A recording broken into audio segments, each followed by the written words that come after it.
Plants require a natural diversity to thrive: light, water, oxygen, nutrients, etc. If you think about it, it's a whole lot easier to control the variables in a lab setting. It's really, really easy to synthesize something in a lab. Everyone gets surprised with this question: why is there no true bird sample? And there are a couple of reasons.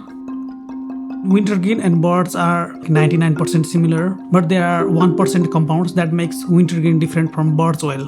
Most of the lab will miss the testing.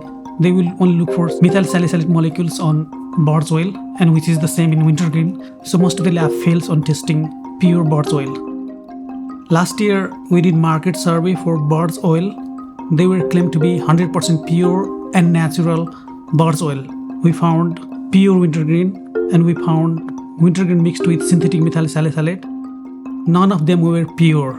None of them even had 1 drop of bird's oil.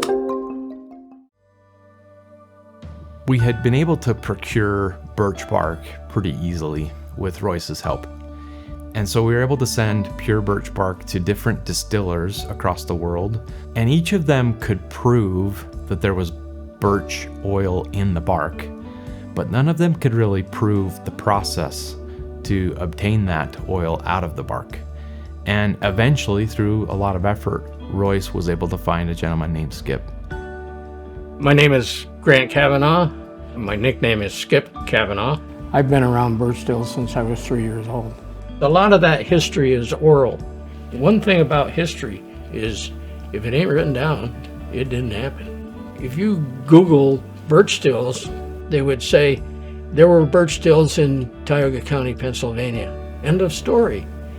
It didn't tell the sweat and the blood and the work that actually went into this. But nobody's in this business anymore. Before Skip, we had no record of Birch Essential oil production. It had become a lost art.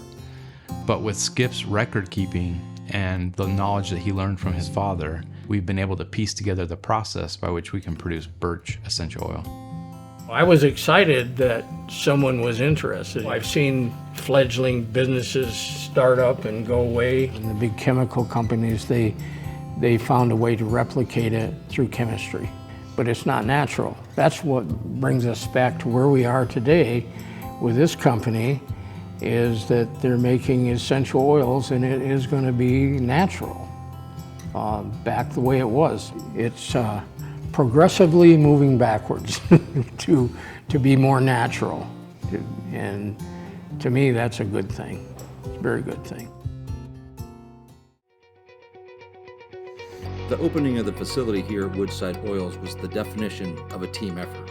While we always knew that producing birch oil was possible, gaining the mentorship of Skip was invaluable for learning the distillation process. He taught us things that only could have been learned after generations of practice and testing. Things like determining the correct species of birch, the appropriate age and diameter of the tree, and the best season for harvesting. Birch oil is a very low yield, and we were yet to find anyone producing pure birch on a large scale. This is where doTERRA came and played a crucial role. In the early stages, we actually sent them 2 loads of birch bark and asked if they would help us research and assist in the design of the equipment to perfect our process and increase our production, transforming the small-scale distillation process into a commercial operation. Thanks to the assistance of Skip, doTERRA, and many others, we're confident in saying that we now operate the only commercial-scale facility in the world that produces pure birch oil.